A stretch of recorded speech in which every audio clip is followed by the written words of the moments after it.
This channel does not promote any violent, harmful, or illegal activities. All content provided by this channel is meant for an educational purpose only. Sanjay তো ধনঞ্জয় করা হলো।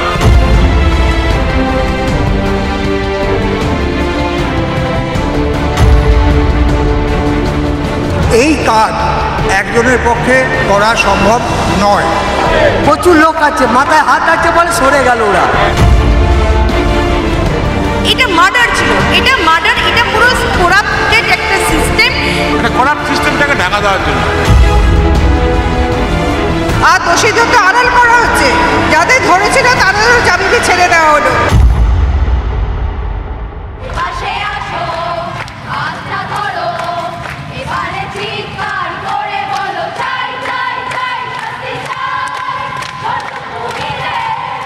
নমস্কার, দেখছেন TV9 Bangla. আপনাদের সঙ্গে রয়েছি আমি তন্নিষ্ঠা। শুরু করছি আজকের হটস্পট, এবং আজকের হটস্পটে ফের একবার সেই ঘটনা আরজিকরে যে ঘটনা ঘটে গেছিল 9 আগস্ট 2024। সকলের মনে তার জন্য লেখা হয়ে গেছে ওই দিনটা, কারণ সেই দিন এক নারীর ওপর অত্যাচার হয়েছিল, তিলোত্তমার ওপর অত্যাচার হয়েছিল। তারপর থেকে বারবার করে প্রশ্ন উঠেছে, এই তিলোত্তমাদের কি পরিস্থিতি, তাদের কি আদৌ সুরক্ষা রয়েছে, নিরাপত্তা রয়েছে? বারবার করে এই প্রশ্ন উঠেছে।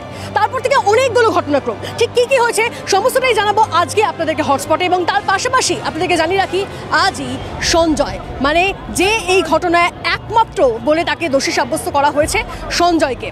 এবং তারপর রায় ঘোষণা আগামী সোমবারের দিকে তো নজর থাকবে। তবে আজকের দিনটায় নাগরিক সমাজ ফের পথে। চলুন সমস্ত ছবি দেখাই, সমস্ত ঘটনাক্রম আপনাদেরকে জানাই আরও একবার। শিয়ালদা কোর্টের যিনি বিচারক, তিনি যে আলোকপাত করেছেন এই বিচার ব্যবস্থার উপরে আমাদের যে বিশ্বাস, সেটাকে উনি রেখেছেন। এবং যাতে দ্বিতীয় সিঁড়িতে আমরা উঠতে পারি বিচার ব্যবস্থার, সেই ব্যবস্থা উনি আশা করি সোমবার দিন সেই জাজমেন্টের মধ্যে রাখবেন। সিবিআই কোনো কিছুতেই স্বীকার করতে চাইছে না, একমাত্র সঞ্জয়ই দোষী, এটা প্রমাণ করার চেষ্টা করছে প্রথম থেকে। আমাদের তো প্রথম দিন থেকেই ধারণা যে একা সঞ্জয়ের পক্ষে ঘটনা সম্ভব নয়, অনেক লোক আছে জড়িত। এবং চেস্ট মেডিসিন ডিপার্টমেন্টের লোক এই আমার মেয়ের এই খুন ধর্ষণের সঙ্গে জড়িত আছে। দিনে যেটা করেছিল সিবিআই সেটাতেই তকমা লাগিয়েছে। তাছাড়া সন্দীপ ঘোষ এবং টালা থানার ওসিকে যে ধরেছিল, সেখানেও পুলিশ মানে সিবিআই চার্জশিটই দিল না। তাহলে কি তাদের বিরুদ্ধে কোনোই তথ্য প্রমাণ ছিল না, এমনিই তাদের ধরে নিয়েছে? এটা তো সিবিআইকেই আমার কোশ্চেন। রাজপথ না ছাড়ার স্লোগানে বারবার গর্জে উঠেছিল এই শহর কলকাতা, এই তিলোত্তমা। ফের একবার সেই স্লোগান শুনতে পাওয়া যাচ্ছে আজ শিয়ালদাহ কোর্ট চত্বরে। আপনাকে জানিয়ে রাখি, প্রায় 5 মাস পর যে ঘটনা ঘটে গেছিল, যে হিনিয়াস ক্রাইম হয়েছিল 9 আগস্ট, তারপর থেকে প্রায় 5 মাসের মাথায় আজ যে ঘটনা এখন অবধি জানা যাচ্ছে যে সঞ্জয় রায় তাকেই একমাত্র দোষী সাব্যস্ত করেছে শিয়ালদাহ কোর্ট, এবং সোমবার দিন সাজা ঘোষণা রয়েছে। কিন্তু তারপরেও আমরা দেখছি ফের একবার এই সুবিচারের দাবিতে সাধারণ মানুষজন পথে নেমেছেন। আজ তারা ফের স্লোগান দিচ্ছেন, উই ওয়ান্ট জাস্টিস।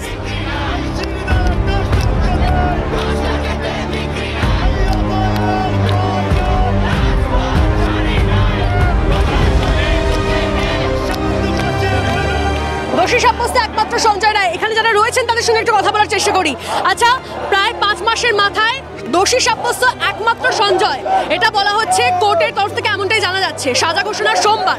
আপনাদের কি মনে হয় একমাত্র দোষী ছিল সঞ্জয়? কখনোই তো একমাত্র দোষী ছিল না, আর দোষীদের তো আড়াল করা হচ্ছে, যাদের ধরেছিল তাদেরও জামিনে ছেড়ে দেওয়া হলো। এটা তো আমরা সত্যি আশা করিনি। সিবিআই তাহলে করলোটা কি? এতদিন একটা চার্জশিট দিতে পারলো না, করলো কি দিলে সিবিআইটা? কোর্টের ভেতরে আজকে মুখ খুলেছে এবং সঞ্জয় বলছে যে সে একা দোষী নয়, এবং যারা আসল দোষী তাদেরকে ধরা হোক, তাকে ফাঁসানো হচ্ছে, এই কথা সঞ্জয় আজকে ভেতরে বলছে। আচ্ছা, জানি না, তবে এটা তো সঞ্জয়ের কথা না, আমরা তো সবাই জানি ও তো একা দোষী নয়, ওকে সত্যি ফাঁসানো হচ্ছে। আরো যারা দোষী তাদের তো জামিন দিয়ে দিয়েছে, যাও ধরেছিল। এখনো অনেক, কিন্তু সিবিআই এর কাছে আপনাদের অনেক প্রশ্ন আছে। এই সংগ্রহ করে কেন এরা চার্জশিটটা পেশ করতে পারলো না? তার মানে কি সিবিআই এর তলে সেটিং? আমাদের তো এখন তাই সন্দেহ হচ্ছে। এরা যদি ছাড়া পেয়ে যায়, তাহলে তো আমাদের মানে উর্দিটার প্রতি আমাদের তো আর কিছু থাকবে না। একটু ওদের যে আমরা বিশ্বাস করতাম, সম্মান করতাম, তাহলে সেসব তো হারিয়ে যাবে। আমরা তো ওদের বিশ্বাসই করতে পারবো না। এরপরে কি হবে? মানুষ আইন নিজের হাতে নেবে, এটাই হবে। আপনার কাছে আমার একটাই প্রশ্ন, তিলোত্তমাকে বিচার পেল? না, আমি সংক্ষিপ্তভাবে যদি বলি না। কেন? তার কারণ হচ্ছে তিলোত্তমার ওপরে যে অত্যাচার হয়েছে এবং সর্বশেষ তাকে খুন করা হয়েছে, এই কাজ একজনের পক্ষে করা সম্ভব নয়। যারা এই ঘটনাকে আড়াল করবার চেষ্টা করছে এবং যারা বিচারের পথে প্রতিবন্ধকতা নিয়ে আসছে, তারা কিন্তু সকলেই সুপ্রিম কোর্টের রায় আছে, তারা সকলেই ধর্ষণে অভিযুক্ত। আমি বলছি এটা দায়িত্ব নিয়ে, সুপ্রিম কোর্টের রায় আছে। যারা ধর্ষণ করে আপনারাও জানুন, এবং তাতে যারা সাহায্য করে তারা সকলেই কিন্তু ধর্ষণ। সঞ্জয় আজকে বলেছে, আদালতের ভেতরে বলেছে যে সে একা দোষী নয় এবং এই ঘটনায় তাকে ফাঁসানো হচ্ছে, এটা আজকে ভেতরে বলেছে। এতদিন আমরা দেখেছিলাম বাইরে সে বলেছিল, এক দুবার বলেছিল, এখন সে ভেতরে বলেছে যে আমাকে ফাঁসানো হচ্ছে। প্রথমে বলেছিল না আমি দোষী। তার এই কথার সত্য কি মিথ্যা সেটা আমরা তদন্ত করি, তো আমরা তো তদন্ত করিনি, কিন্তু তার এই কথাটার মূল্য আছে। সিবিআই কি কাউকে গ্রেপ্তার করে তার বিরুদ্ধে চার্জশিট দিয়েছে? দেয়নি। তার কারণটা রাজনৈতিক,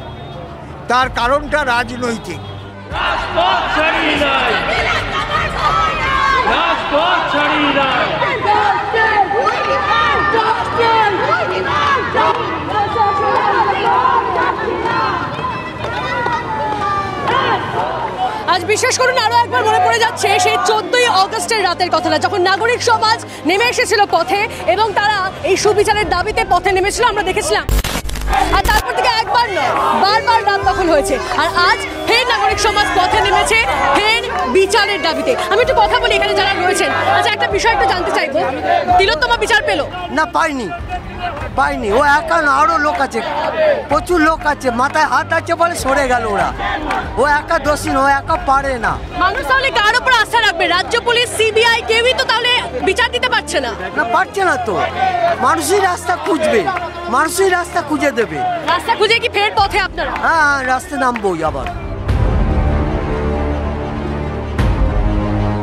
গত 5 মাসে বেনজির প্রতিবাদ দেখেছে সাধারণ মানুষজন, পথে নেমে বারবার করে প্রতিবাদ জানিয়েছে এবং তারা বারবার করে একটাই বিষয় সরকারের কানে, প্রশাসনের কানে পৌঁছে দিতে চেয়েছে যে এই তিলোত্তমার সুবিচার চাই।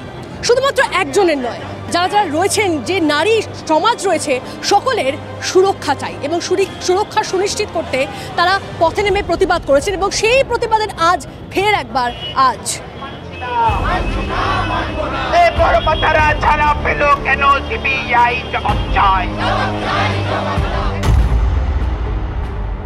পুলিশ সব রকমভাবে সর্বশক্তিতে তদন্ত করছিল।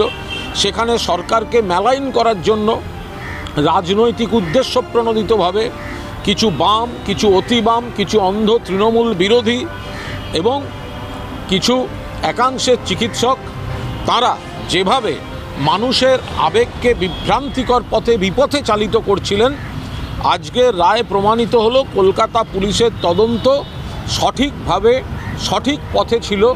মাঝপথে সিবিআইকে দেওয়া হয়েছিল এবং সিবিআই তদন্তেও কলকাতা পুলিশের তদন্তটাই মান্যতা পেয়েছে। আমরা ইনিশিয়ালি যা হয়েছে, ইনভেস্টিগেটিং এজেন্সি বা জুডিশিয়ারির যে আজকে পানিশমেন্ট ডিক্লেয়ার, এটাকে ওয়েলকাম করে এই অমীমাংসিত বিষয়গুলি নিয়ে যেটা ডাক্তারবাবুরা তুলছেন এবং রিপোর্টে যদি সত্যি এইগুলো ডিএনএ বা ফরেন্সিকে থেকে থাকে বা তার পরিবার বাবা মা যেসব অভিযোগ করছেন, এর নিষ্পত্তি হওয়া উচিত। আমরা আজকে আরো খুশি হতাম যদি সন্দীপ ঘোষ এবং বিনীত গোয়েলকে অ্যাকিউজড ঘোষণা করতেন হাইকোর্ট। বাংলার মানুষ কেন সকলে এটাও মনে করে যে অপরাধী শুধু একজন নন, অপরাধী একের অধিক। সিবিআই তারা গা ভাসিয়ে তারা উদাসীনতার সঙ্গে তদন্ত করেছে, এটা আমরা মনে করি। তাই স্বাভাবিকভাবেই হয়তো বিচার হলো, তদন্ত হলো, সাজাও হয়তো হবে, কিন্তু তাদের সন্তুষ্ট হওয়ার জায়গা খুঁজে পাচ্ছি না। কারণ এটা একটা চক্রান্ত হয়েছে, এটা একটা পরিকল্পিত চক্রান্ত হয়েছে। 6 মাসে 6 ফাঁসির নির্দেশ, তার মধ্যে রাজ্যে নিম্ন আদালতে আমরা দেখেছি বারবার করে ফাঁসির নির্দেশ এসেছে। আপনাদেরকে একটু জানাই, তথ্য দিই। 15 জানুয়ারি 2025 গুড়াপে শিশুকে ধর্ষণ করে খুনে মৃত্যুদণ্ড, 54 দিনে সাজা ঘোষণা। 12 ডিসেম্বর 2024 ফারাক্কায় নাবালিকাকে ধর্ষণ খুনের এক দোষী মৃত্যুদণ্ড, একজনের যাবজ্জীবন, 59 দিনে দোষী সাব্যস্ত। কুলতলি নাবালিকাকে ধর্ষণ খুনের দোষী মোস্তাকিন সর্দারের ফাঁসির সাজা, 61 দিনে দোষী সাব্যস্ত। 1 অক্টোবর 2024 আরামবাগে তন্ত্র সাধনার নামে শিশুকে ধর্ষণ খুনে তান্ত্রিকের মৃত্যুদণ্ড, শিশুর দিদিমার যাবজ্জীবন, 6 বছর 242 দিনে দোষী সাব্যস্ত। মাটিগাড়ায় স্কুল ছাত্রীকে ধর্ষণ খুনে দোষী মোহাম্মদ আব্বাসের ফাঁসির সাজা, 1 বছর 17 দিনে দোষী সাব্যস্ত। 25 সেপ্টেম্বর 2024 তিলজলায় নাবালিকার ধর্ষণ খুনে ফাঁসির সাজা, 1 বছর 185 দিনে দোষী সাব্যস্ত। পরপর 4টি ঘটনায় ধর্ষণ খুনে মৃত্যুদণ্ড, এটা একটা দৃষ্টান্ত, দ্রুত সময় বিচার, বলেছেন জাভেদ শামীম। শুনুন। যে কোনো জিনিস ক্রাইমে হচ্ছে যে লজিক্যাল কনক্লুশন অবধি নিয়ে যাওয়া, সেটা প্রচেষ্টা থাকে। এবং আপনি রিসেন্টলি দেখেছেন মাটিগাড়া কেস থেকে নিয়ে এটা 4th I think this the 4th case যেখানে ডেথ পেনাল্টি করা হয়েছে। I think this is very rare. আপনারা হয়তো চেক করে নিতে পারেন অন্য কোনো স্টেট পুলিশ বা অন্য কোনো ইউনিটের সেই সফলতা আছে কি না, যে we are able to do the best to our abilities and ensure that justice is done, কারণ justice is the end word. তিলোত্তমার সঙ্গে যে ঘটনা ঘটেছে সেই ঘটনায় দোষী সাব্যস্ত একমাত্র সঞ্জয় রায়, এবং তার যে সাজা ঘোষণা সেটা আগামী সোমবার, সেই সোমবারের জন্য আমাদের অপেক্ষা করতে হবে। কিন্তু দেখুন, এরা যে এরকম অনেকবার হয়েছে যখন এই ফাঁসির সাজা তো ঘোষণা হয়েছে, কিন্তু তারপর কি হয়েছে, তাদের ফাঁসি এখনো অবধি ঝুলেই রয়েছে। আর সেই নিয়েই বারবার করে প্রশ্ন উঠছে। কি প্রশ্ন উঠছে চলুন কথা বলা যাক। আমাদের রাজ্যে এরকম অনেক ক্ষেত্রে দেখা গেছে যখন দোষীদের ফাঁসির সাজা ঘোষণা করা হয়েছে, কিন্তু তাদের ফাঁসি এখন অবধি হয়নি, কারণ অনেক নিয়ম রয়েছে, সমস্ত কিছুর জন্য বিষয়টা ঝুলে থেকেই গেছে। আস্থা কি সাধারণ মানুষ রাখতে পারছে বিচার প্রক্রিয়ার উপর? না, আস্থা কি করে রাখবে? কারণ সঞ্জয় তো একা দোষী নয়, এটা সবাই জানে। মানে আমি চাইবো সঞ্জয়কে বলতে দাও কারা দোষী, এটুকুনি বলা হোক। না, আমরা যারা এখানে এসছি আমরা তো সবাই জানি যে যে মেয়েটিকে হত্যা করা হলো এবং যাকে রেপ করে মারা হলো, এটা তো পুরোপুরি একটা সিস্টেম, একটা করাপ্ট সিস্টেমটাকে ঢাকা দেওয়ার জন্য। আর সেটা তো আমরা সবাই জানি যে সঞ্জয় তো ধনঞ্জয় করা হলো। আমি ডিমান্ড করব যে সঞ্জয় যেন ওকে অ্যালাউ করা হোক বলার আর কারা কারা ছিল। ওকে তো বলির পাঠা বানানো হলো না। তাহলে কি গোটা বিচার প্রক্রিয়ার উপর থেকে সাধারণ মানুষের আস্থা তো উঠে যাচ্ছে। বিচার প্রক্রিয়া তো একটা স্তম্ভ, যেমন ফোর্থ স্টেট আপনাদের বিচার প্রক্রিয়া তো আরেকটা স্তম্ভ। সেই স্তম্ভের উপর মানুষের তো আশা তো ভাঙছেই, এবং সেই বিচার প্রক্রিয়া যাতে ঠিক মতো না হয় তার জন্যই তো সুপ্রিম কোর্টকে আনা হলো, সুমুটো করা হলো নিজেদের মধ্যে একটা নেক্সাস করে। সিবিআই কি করলো সাধারণ মানুষ সবাই দেখেছে। কাজে আমি কি সাজা হবে আমি বলবো কি করে? আমি তো মনে করি সঞ্জয় সাজা পাওয়ার, ওই কি যোগ্য সাজা পাওয়ার লোক? অন্য লোকেরাও তো ছিল, তাদের তো সাজা হলো। অন্য অনেকে থাকতে পারে, সেই প্রশ্নটা, সেই সন্দেহটা আরো যেন জোরদার হচ্ছে। আচ্ছা, নারীরা নিরাপদ এ রাজ্যে? দেখো, নারীরা নিরাপদ এই কথাটা না, মানে শুধু নারী কেন, পুরুষরাও তো নিরাপদ নয়। কে নিরাপদ আছে? কিছুদিন আগে তো যাদবপুরের একটি ছেলেকে মারা হলো, কজন উঠে দাঁড়িয়েছিল? শুধু নারী নারী নারী, এটা না, এটা একটা গিমিক। এই যে এটা রেপ করা হয়েছে, এটা তো আদতেও রেপ নয়, এটা মার্ডার ছিল। এটা মার্ডার, এটা পুরো করাপ্টেড একটা সিস্টেম। এবং এটা না দোষীদের, যারা আমাদের চারিদিকে যেসব অ্যান্টি সোশ্যালরা ঘুরে বেড়ানো হচ্ছে, তাদেরকে একটা গ্রিন সিগন্যাল দেখা হলো যে তোমরা যা ইচ্ছা করতে পারো, কিচ্ছু হবে না। এ রাজ্যে এদেশে কিচ্ছু হয় না। মানে আজকে আমার লজ্জা করে বলতে যে আমি ওয়েস্ট বেঙ্গলের বা এই রাজ্যের বাসিন্দা। এখন এলে সবাই আমাদেরকে নিয়ে মজা করে, আরে তোমাদের তো আরজি করের কেসটা কি হলো, ও তো ভাই আর কিছু হবে না। মানে we feel shame, I feel ashamed. মানে যে বিচার প্রক্রিয়া, তার উপরেই সাধারণ মানুষের আস্থা থাকছে না। নেই। আজকে আমার বাড়িতে যদি কিছু হয়, আমি তো আগে তাকে ওইখানেই শাস্তি দেবো, পরে তো বিচার তো নেই। প্রশ্ন অনেক, এবং নাগরিক সমাজ, আমি যেটা বলছিলাম আপনাদেরকে, ফের তারা পথে নেমে কিন্তু বারবার করে একটাই বিষয় তুলে ধরছেন এবং একটাই বিষয় বারবার করে বলতে চাইছেন যে তাহলে তারা যাবেন কোথায়? রাজ্য পুলিশে আস্থা তারা রাখতে পারছেন না, কেউ বলছেন যে সিবিআই এর উপর এই গোটা ঘটনার পরে তারা আস্থা রাখতে পারছেন না গোটা দেশের বিচার প্রক্রিয়ার উপরে। তাহলে তাদের এখন গন্তব্য কোথায়? এই বিষয়টাই বারবার করে উঠে আসছে এবং ফের যারা 14ই আগস্ট থেকে পথে ছিল তিলোত্তমার বিচারের দাবিতে তারা এখনো পথে রয়েছে, ফের সুবিচারের দাবিতে তারা পথে নেমেছে।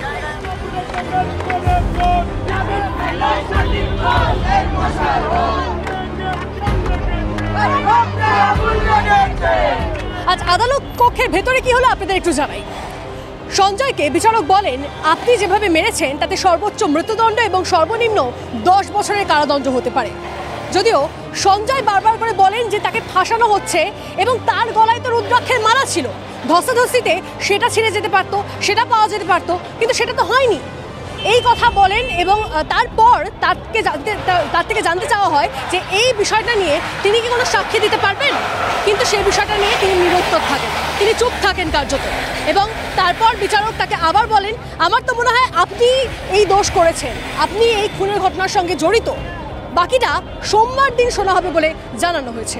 আমি আজ পর্যন্ত পৃথিবীর ইতিহাসে আপনি পাবেন না, আমি আজ পর্যন্ত একজন দোষীকেও বলতে শুনিনি, বিশেষ করে এই ধরনের হিনিয়াস ক্রিমিনালদের, যে না না আমি খুনটা করেছি, আমি ধর্ষণটা করেছি। খুব স্বাভাবিকভাবেই তারা বলেন যে আমি কিছু করিনি, কিন্তু তার অর্থ এই নয় যে তিনি দোষী নন। তার সঙ্গে অবশ্যই বলবো যে তিনিই একমাত্র দোষী, সেটাও বলা সম্ভব নয় এই কারণেই, তার কারণ সিবিআই তার প্রথম চার্জশিটে যে কথা উল্লেখ করেছিলেন, যে জন্য সন্দীপ ঘোষ এবং টালা থানার ওসিকে গ্রেপ্তার করেছিলেন, তার জাস্টিফিকেশন সিবিআইকেই দিতে হবে।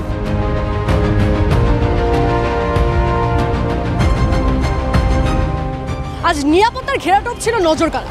সঞ্জয়কে যখন আনা হয় তখন যাতে কোনোভাবেই বাইরে মিডিয়ার সামনে যাতে তিনি কিছু না বলতে পারে সেই ব্যবস্থা কিন্তু ছিল। অর্থাৎ এত আঁটোসাঁটো, এত পুলিশ কর্মী তখন মোতায়েন ছিল, সেই ছবিটা আপনারা দেখলেই বুঝতে পারবেন যে সেখানে পরিস্থিতি কি হয়েছিল। আচ্ছা, এই এত অতি সক্রিয়তা কিসের জন্য? পুলিশ কিসের জন্য এত নিরাপত্তার ঘেরাটোপে সঞ্জয়কে আনলো? কেন? যাতে সে বাইরে আর কিছু বলতে না পারে, সেজন্যই। কিন্তু দেখুন, একটা বিষয়ে আমাদের নজর রাখতেই হবে যে এতদিন কিন্তু সঞ্জয় আমরা দেখেছি বারবার করে বাইরে চিৎকার করে তাকে বলতে শোনা যায় যে তাকে ফাঁসানো হচ্ছে, বারবার করে এই কথা তিনি বলে। কিন্তু আজকে সে আদালত কক্ষের ভিতরেও কিন্তু এই একই কথা বলেছে যে তাকে ফাঁসানো হচ্ছে, কিন্তু তাকে কে ফাঁসিয়েছে বা কারা ফাঁসিয়েছে সেই বিষয়টা সে স্পষ্ট করতে পারেনি এবং তার নিজের দাবির সপক্ষে সে যে কোনো সাক্ষীকে জোগাড় করবে সেটাও সে করতে পারেনি। যদিও এই ঘটনার কি হয়, পরবর্তীতে কি হয়, কি সাজা ঘোষণা হয়, সেটার জন্য সোমবারের দিকে আমাদের তাকিয়ে থাকতেই হবে। আজ তিলোত্তমার বিচার চেয়ে আরও একবার গর্জে উঠল রাজপথ। এখনো অবধি সঞ্জয় রায়, তাকে একমাত্র এই গোটা ঘটনায়, এই ধর্ষণ খুনের ঘটনায় তাকে একমাত্র দোষী সাব্যস্ত করা হয়েছে এবং সাজা ঘোষণা সোমবার।